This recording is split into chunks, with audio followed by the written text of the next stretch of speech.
Bell एक।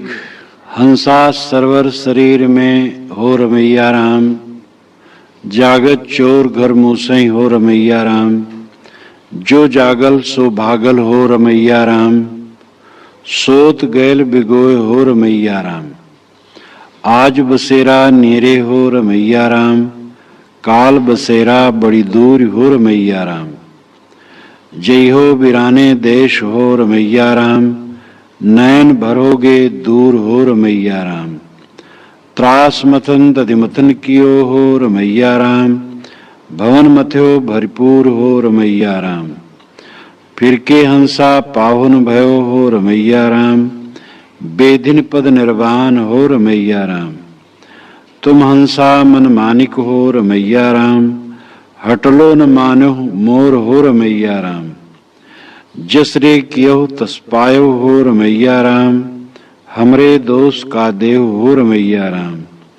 अगम काट गम कियो हो रमैया राम, सहज कियो विश्वास हो रमैया राम।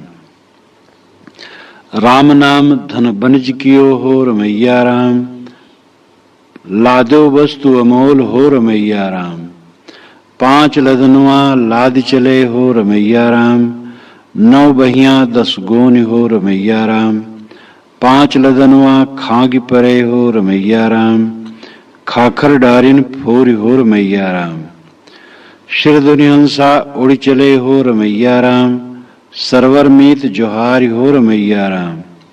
आग जो लागी सरवर में हो रमैया राम, सरवर जरिभो धूर हो रमैया राम। कहां कबीर सुनो संतो हो रमैया राम, परख लेव खरा खोट हो रमैया राम। सदगुरु कबीर परम पारखी पुरुष परखने की राय देते हैं। हंसा सरवर शरीर में हो रमैया राम। साहब कहते हैं हंस तुम्हारा सरवर शरीर में, इसको समझो।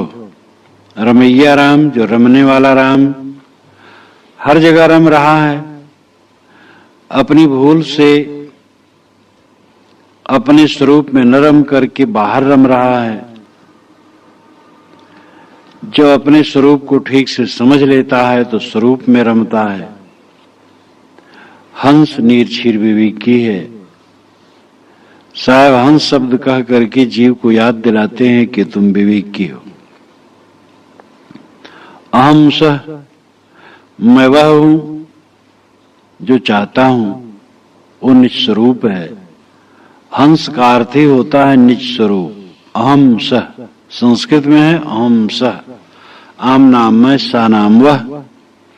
मैं वह हूं जिसे मैं चाहता हूं। मोक्ष, निर्वाण, कल्याण, सुख, अनंत शांति, जो मैं चाहता हूं मैं वही हूं। मानसरोवर में हंस रहता है, ये शरीर मानो उसका मानसरोवर है, इसी में हंस रहता है। वस्तुतः उसकी चेतना स्वरूप स्थित ही मानसरोवर है, लेकिन वो शरीर में ही संभव है। स्वरूप स्थित शरीर में ही होती है। शरीर में रहते रहते जीवन मुक्ति जिसकी हो गई, शरीर में रहते रहते वही शरीर त्याग करके भी देह मुक्त होता है। तो साधना के क्षेत्र में इस मानव शरीर के अंदर ही जो अपनी दिव्य चेतना है, स्वरूप स्थित है, वही मानसरोवर है और उसका ये जीव हंस है। निर्छीर निर्णय करने के लिए संकेत करते हैं कि तुम हंस हो।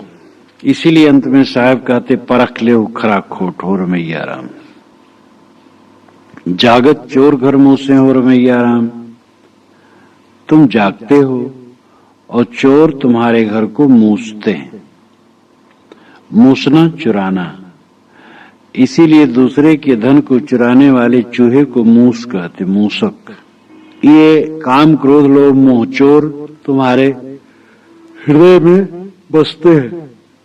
तुम जागत हो, जागृत चैतन्य हो, और चैतन्य हो करके तुम्हारे घर में चोर चोरी करें और तुम समझ न पाओ, ये तुम्हारी कितनी भूल है। वह कहानी, पति पत्नी लेटे थे और चोर घर में आए थे। पत्नी ने जताया था और वो डर बस यही कह रहा था कि मैं देखता हूं, जानता हूं। चोर माल लेकर के चले गए तो वो बंदूक और तलवार पटकने लगा। तो क्या होता है, सुबुद्धि हमारी बताती है कि घर में चोर आ गए और हम चोर से ही मित्रता करते हैं।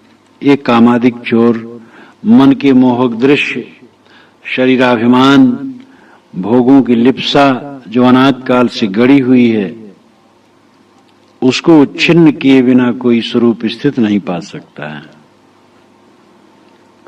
तो तुम जागृत हो, लेकिन तुम्हारे हृदय घर में चोर चोरी कर रहे हैं। जो जागल सो भागल हो रमैया राम। साहब कहते, हे रमैया राम, जागने का मतलब है भागना, और जागा और भागा नहीं तो क्या जागा।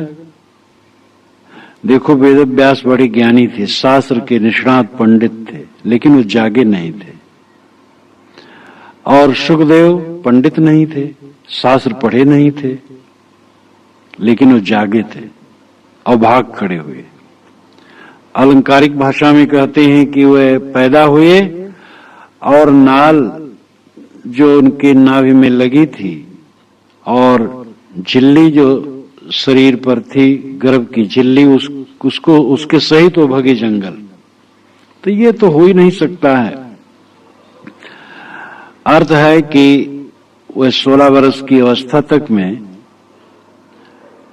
काफी जागरूक हो गए और भाग खड़े हुए। वेद व्यास पीछे पीछे पुकारते गए, लेकिन सुखदेव लौट के देखे भी नहीं। जागने का मतलब है भागना।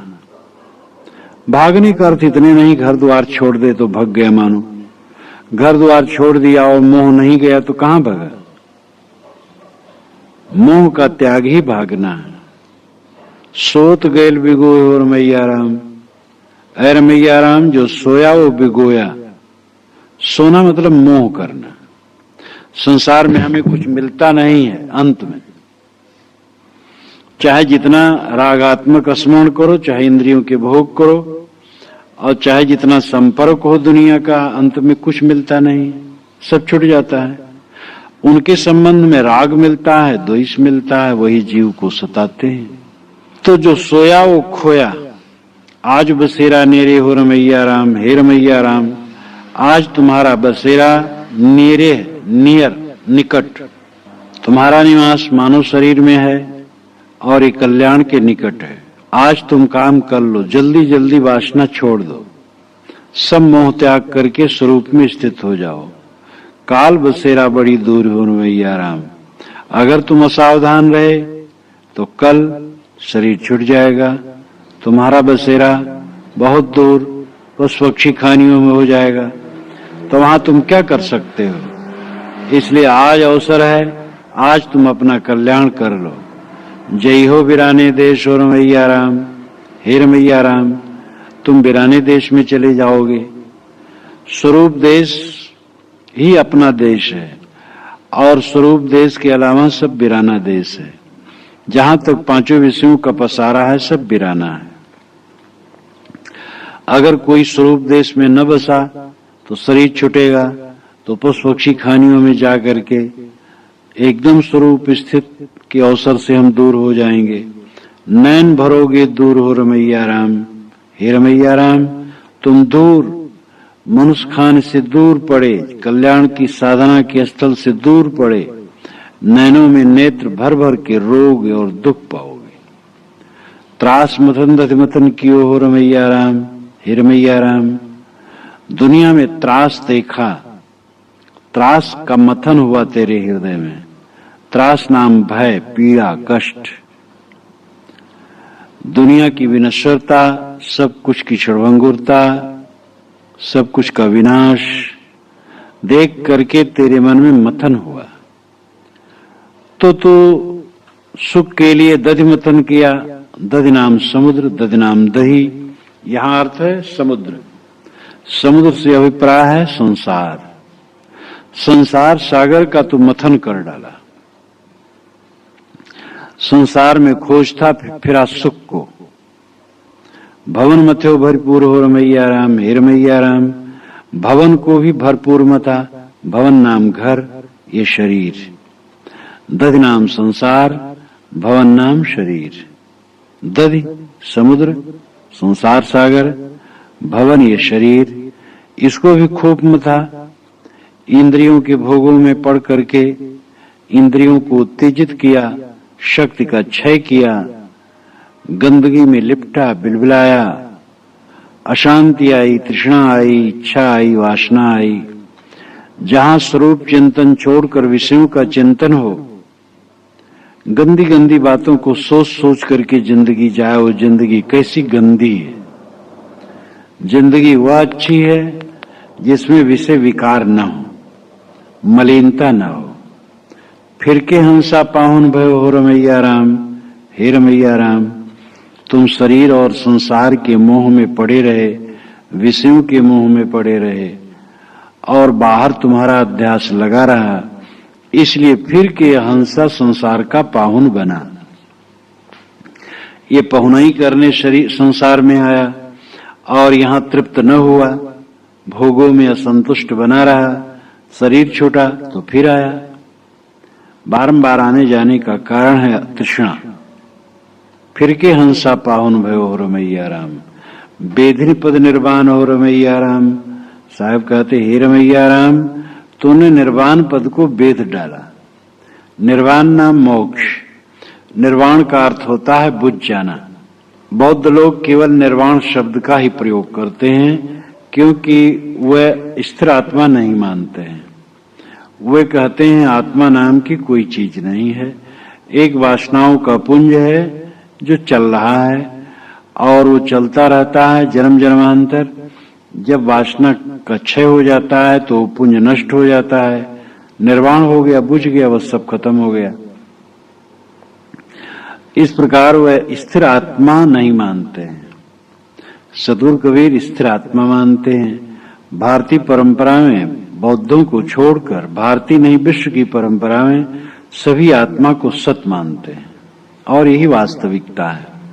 क्योंकि जो ज्ञान है, ज्ञान एक गुण है, गुण द्रव्य में रहता है और उसका स्थायी द्रव्य आत्मा ही है, जीव ही है। प्राण का अर्थ होता है बुझ जाना।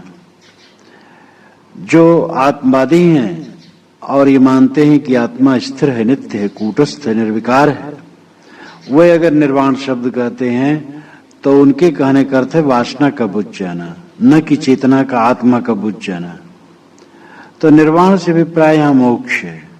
बेधिन पद निर्वाण हो रमैया राम। साहब कहते, तूने निर्वाण पद को बेध डाला, तोड़ डाला, विखंडित कर दिया। यानी विषयों में मन लगा करके मोक्ष को विखंडित कर दिया, कल्याण का काम नहीं किया। तुम हंसा मनमानिक हो रमैया राम, अरे रमैया राम, तुम हंस हो, मन के माणिक हो। मानिक, माणिक, हीरे मोती, मणि चमकते रहते हैं, प्रकाशित होते रहते हैं, हवा पानी उसको बुझा नहीं सकते हैं। तो कहीं मणि रखा हो और चारों तरफ प्रकाश हो उसके, उसी प्रकार साहब कहते हैं, हंस तुम मन के माणिक हो, मन के प्रकाशक हो। तुम मन को शोध करके, साफ करके, स्वच्छ करके अपना कल्याण कर सकते हो, लेकिन तुमने मन को गंदा किया, मन में और अंधकार भरा, क्योंकि अपने माणिक स्वरूप का तुझे बोध नहीं है, निस्वरूप का तुम्हें ज्ञान नहीं है। अहंस, तुम मन के माणिक हो, तुम मन के प्रकाशक हो। मन को प्रकाशित करो, शुद्ध करो। हटलो न मानो मोर हो रमैया राम। हटा कहा रोकना, मेरा रोका तूने नहीं माना। मैं बारंबार मैं तेरे को रोकता हूं कि विषयों में मत पड़, संसार के राग रंग में मत पड़। ये संसार क्षणभंगुर है, सारा संबंध क्षणिक है, कहीं मोह मत कर। मैं बारंबार रोका लेकिन तू नहीं मानता है, तो फिर भटक जाता है। जस रे कियो तस पाए हो रमैया राम। हे रमैया राम, तुम जैसे किए वैसे पाए। जस रे क्यों तस पाए हो रमैया राम, ये बहुत प्रसिद्ध लगता है। मैं बचपन में माता के मुख से सुना था। जब कोई अब बचपन में चंचलता रहती ही है, कहीं कुछ गलती सही हो गई तब माता कहे जस रे क्यों तस पाए हो रमैया। तो अब वो बीजक कहाँ जानती थी, बीजक कोई जानते नहीं था, लेकिन ये शब्द बहुत प्रसिद्ध है। कुछ कुछ ऐसी सूक्तियां होती हैं जो प्रचलित हो जाती हैं और वो फैल जाती हैं, और किसने कहा है ये कोई नहीं जानता है, लेकिन जनता में तैरने लगती है। तो जस रे कियो तस पाए हो रमैया राम, हे रमैया राम तुम जैसे किए वैसे पाए। ये तो ऐसा है जैसे गणित, 2 और 2 4, जैसा करो ऐसा भरो। मन चंचल करो गंदा हो, मन स्थिर करो शांत हो। जिंदगी में एक ही सफलता है, मन का शांत होना, मन का बस में होना, बस यही एक सफलता और कुछ सफलता नहीं। जितनी बाहर की सफलताएं सब थोथी हैं, मिली और गई, और उनके संबंध में वासना बनी और वो वासना उलझाती है, फायदा कुछ नहीं, बंधन बंधन केवल दुख दुख। तो लाभ अगर जीवन में है तो एक ही लाभ है, मन को शांत निर्विकार स्थिर करना, समाधिस्थ करना, आत्मलीन करना। हमरे दोष का देव हो रमैया राम। साहब कहते हैं कि जैसे करते हो ऐसे भरते हो, हमें क्या दोष देते हो? गुरु का क्या दोष है? गुरु क्या करे? गुरु बेचारा क्या करे? शिष्य में है चूक, भावे त्यो प्रमोदी बांस बजाए फूक। हर आदमी के अंदर में अपनी अपनी वासना होती है, अहंता होती है, द्वंद होता है और उसको समझ में नहीं आता है। इसलिए गुरु के पास रहते हुए, संतों के पास रहते हुए, अच्छे विवेकवान जो संपन्न है उनके पास रहते हुए भी कितने लोग हैं जिनका मन अलग रहता है और वे उनसे ले नहीं पाते हैं। ये देखा गया बड़े बड़े पुरुषों के पास रहने वालों को कि हैं बड़े पुरुषों के पास, जो कृतार्थ पुरुष हैं, ऐसे पुरुषों के पास लोग हैं, लेकिन वे उनसे ले नहीं पाते हैं, प्रेरणा ही नहीं ले पाते हैं। अंदर का जो उनका गर्दा गुब्बार है उसी के धुंध में सदैव ढके रहते हैं। वे ना अपने मन के विकार को फाड़ पाते हैं और न उनके पास बैठ करके राय ले पाते हैं, और मनुआ उनको भटकाता रहता है। अगर इसका ज्यादा वो बढ़ गया तो साधु संगत से हट करके वो अलग भी पड़ जाते हैं। अच्छे अच्छे पुरुष, कृतार्थ आत्मा पुरुष के पास रहने वाले और कहाँ का कहाँ भटक जाते हैं। तो इसका मतलब साथ में रहते हुए भी उनका उपयोग वे नहीं किए। और कितने ऐसे नहीं होते, दूर नहीं जाते, साथ में बने रहते हैं, लेकिन वो लाभ नहीं ले पाते, अधूरे यही पड़े रहते हैं। तो इस प्रकार देखा जाता है कि साधन संपन्न पूर्ण पुरुषों के पास रहने वाले भी उनसे जैसा लाभ लेना चाहिए नहीं ले पाते हैं, उनको नहीं समझ पाते हैं। तो साहब कहते जैसे तुम करो वैसे भरो, हमें क्या दोष देते हो? अगम काट गम कियो हो रमैया राम, सहज कियो विश्वास हो रमैया राम। हे रमैया राम तूने अगम काट करके गम किया। अगम कहते हैं पहुंच के बाहर, गम कहते हैं पहुंच के अंदर। जहां पहुंच ना हो वो अगम है। गम कहते गमन करना, जाना, चलना, पहुंचना। तो स्वरूप ज्ञान, स्वरूप स्थित मोक्ष, इसको तूने अगम माना कि ये बहुत अगम है, निर्विषय होना बड़ा मुश्किल है और स्वरूप समझ में आना मुश्किल है। सारे वासनाओं को छोड़ करके निस्वरूप में स्थित होना मुश्किल है।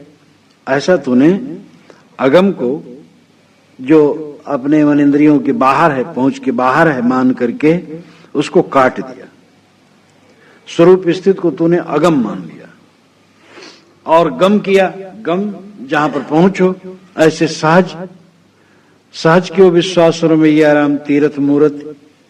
जब तब बाहरी क्रियाकांड, इसी सहज क्रियाओं में तूने विश्वास कर लिया। स्वरूप ज्ञान, स्वरूप स्थित को तूने अगम मान लिया, क्यों बड़ा मुश्किल है, बड़ा दुर्गम है। राम नाम धन बनिज कियो हो रमैया राम। तूने राम नाम का धन लादा, इसका व्यापार किया, राम राम राम राम जपता रहा रात दिन। और राम नाम धन बनिज क्यों हो रमैया राम, लादो वस्तु अमोल हो रमैया राम। हे रमैया राम, तूने अमोल वस्तु को लादा। राम नाम अमोल वस्तु है, उसकी कीमत नहीं है, उसको तूने लादा। साहब कहते लादा तो, लेकिन लादते रहा जिंदगी भर और उसका रहस्य नहीं समझा। चंदन बास न जान गंवारा, परिमल बास न जान गंवारा। गंवार गधा के ऊपर चंदन लादा गया, सुगंधित द्रव्य लादा गया, लेकिन मूर्ख हो तो जानता नहीं है उसको, बस बोझा ढोता है। तो ऐसे जिंदगी भर राम राम कहता रहा और राम नाम धन को लादता रहा, लेकिन रहस्य न समझा कि राम क्या है। तो क्या फायदा हुआ? राम राम कहते कहते भी राम में रमा नहीं, राम को समझा नहीं, राम में स्थित नहीं हुआ। राम तो निस्वरूप है, निजात्मा राम है, उसको समझा नहीं, केवल मन वाणी के व्यापार में पड़ा रहा, मन से कल्पना करता रहा, राम का कोई आकार गढ़ता रहा और वाणी से उच्चारण करता रहा। मन वाणी को शांत करके ही राम की स्थिति होती है। मन वाणी का व्यापार जहां तक है वो राम का काल्पनिक रूप है। जहां मन वाणी शांत होते हैं वहां निस्वरूप ही राम है। तो इस प्रकार तूने अमोल वस्तु को लादा, लेकिन उसको नहीं समझा। 5 लदनुआ लाद चले हो रमैया राम, हे रमैया राम। 5 लदनुआ उसको लाद के चले। 5 लदनुआ अंतःकरण पंचक, मन चित्त बुद्धि अहंकार अंतःकरण। मन से मनन किया, चित्त से अनुसंधान किया, बुद्धि से निश्चय किया, अहंकार से करतूत किया और इन सारे संस्कारों को अंतःकरण में लाद लिया। 9 बहियां 10 गोनी हो रमैया राम, उसमें 9 बहियां हैं और 10 गोनी हैं। 9 बहियां पोखा, गंधारी, पैसनी इत्यादि जो नाड़ियां हैं, शरीर में हजारों हजारों नाड़ियां हैं, लेकिन 9 नाड़ियां बहुत प्रसिद्ध हैं। पोषा, पैसनी, गंधारी, हस्तनी, कुहू, शंखनी, अलम्बुसा, गणेशनी और वारुणी। ये 5 नाड़ियों से ग्रथित काया 9 बहियां हैं। बहियां कहते हैं बांस की फट्टी को चीर करके और उसके दोनों तरफ छीके लटका करके सामान ढोते, उसको बहियां कहते, बहंगी। तो 9 नाड़ियों से ग्रथित ये काया बहंगी है और 10 गोनी है। गोनी कहते बोरा को। 10 गोनी, 5 ज्ञानेंद्रियां, 5 कर्मेंद्रियां, आंख, नाक, कान, जीभ, चाम, ये 5 ज्ञानेंद्रियां हैं। हाथ, पैर, गुदा, लिंग, मुख, ये कर्मेंद्रियां हैं। ये 5 ज्ञानेंद्रियां, 5 कर्मेंद्रियां, 10 गोनी है, 10 बोरे हैं।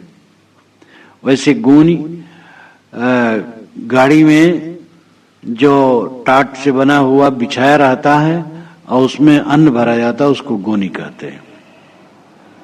तो बड़ा बोरा है वो। तो 10 गोनी, 10 बोरियां हैं, 10 इंद्रियां। इन सब में तो तमाम वासनाओं को लाद के चला, लेकिन अंत में क्या हुआ? 5 लदनुआ खागी परे हो रमैया राम। ये 5 लदनुआ मन चित बुद्धि अंतःकरण, मन बुद्धि चित अहंकार अंतःकरण, ये सब खागी पड़े। खाक का मतलब है टूट जाना, लगड़ा हो जाना, खराब हो जाना। खागना बैल और गाय के पैर में पक जाता है, खुराई में मवाद आने लगती है, वो खागना कहते। फिर लंगड़े लंगड़े चलते हैं, उनको पानी मिट्टी कीचड़ में खड़ा किया जाता है तो ठीक भी हो जाता है। तो जैसे पशु खांक जाते हैं, उनकी खुराई पक जाती है, वैसे 5 लदनुआ मन चित बुद्धि अहंकार अंतःकरण कमजोर हो गए। बुढ़ापा आया तो मन स्मरण नहीं कर पाता, चित्त अनुसंधान नहीं कर पाता, बुद्धि में निश्चय नहीं होती, अहंकार से करतूत नहीं होती, सारी बातें भूल जाती हैं, सब विखंडित हो गया। खाखर डालिन फोरे हो रमैया राम, अय रमैया राम। एक दिन ऐसा समय आया कि ये खाखर फूट गया। खाखर कहते हैं अनेक छिद्रों वाले पात्र को। ये शरीर असंख्य छिद्रों का पात्र है, खाखर है। ये तो अविद्या, बस इसको हम बहुत रमणीय और बहुत मजबूत माने बैठे रहते हैं। ये तो इतना क्षणभंगुर है कि देखते देखते भूलुंठित हो जाता है और सदा के लिए विदा है। कूड़ा कचरा भरा हुआ ये खाखर अंत में फूट गया। सिर धुन हंसा उड़ चले हो रमैया राम, हे रमैया राम। अंत में क्या हो, सिर पटक करके हंसा उड़ चला। शरीर छूटने का समय आया तो राग है शरीर में, संसार में, तो सिर धुनता है, सिर पीटता है। अब चाहे दिखावा में सिर पीटे या न पीटे, मन से तो पीटता ही है, मेरा छूट रहा है। चारों तरफ जो मेरा मान रखा है वो उसके चित्त में कांटे के समान गड़ता है। जहां विवेक वैराग से सब कुछ विसर्जित कर दिया गया है, कुछ मेरा नहीं, एक कण भी संसार में मेरा नहीं है। एक सपने में बैठा हूं, सपने के लोग मिले हैं मानो, और कोई किसी का नहीं है, कुछ भी नहीं है। इस प्रकार की जब दृढ़ धारणा हो जाती है निरंतर, राग का एकदम भस्मीकरण हो जाता है, तो शरीर जब छूटे क्या छूटेगा।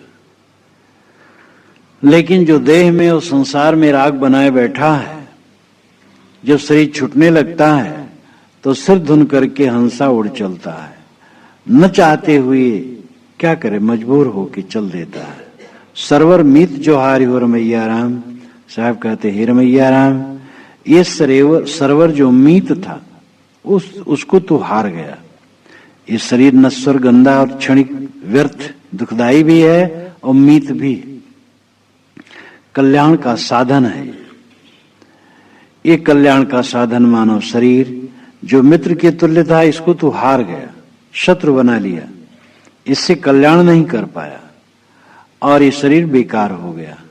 अंत में क्या हो, आग जो लागी सरवर में हो रमैया राम, सरवर जरि भो धूर हो रमैया राम। ये शरीर सरोवर में आग लग गई, जीव निकला, इसको आग में रख दिए और ये जल करके धूल हो गया, अंत में खत्म हो गया। कहीं कबीर सुतो हो रमैया राम। इसलिए साहब कहते हैं संतो सुनो, परख ले खरा खोट हो रमैया राम। खरा क्या है, खोट क्या है, इसको परखो। खरा जो सत्य हो, खोट जो असत्य हो। खरा जो अच्छाई और खोट बुराई। निस्वरूप ही खरा है और सब खोट है। स्वयं आत्मा ही खरा है और सारा संसार खोट है। खोटा सिक्का जो पाए वो धोखा खाता है। ये शरीर संसार तक जितना जहां तक पसारा है, इनको धन माल मान करके जो मोह करे वो मानो खोटा सिक्का पाया और उसको धोखा खाना है। खरा तो स्वयं है, शुद्ध बुद्ध चैतन्य स्वरूप अपना यही खरा है। परखो खरा खोट क्या है, खोट को छोड़ो, खरा को ग्रहण करो, निस्वरूप की स्थिति ग्रहण करो।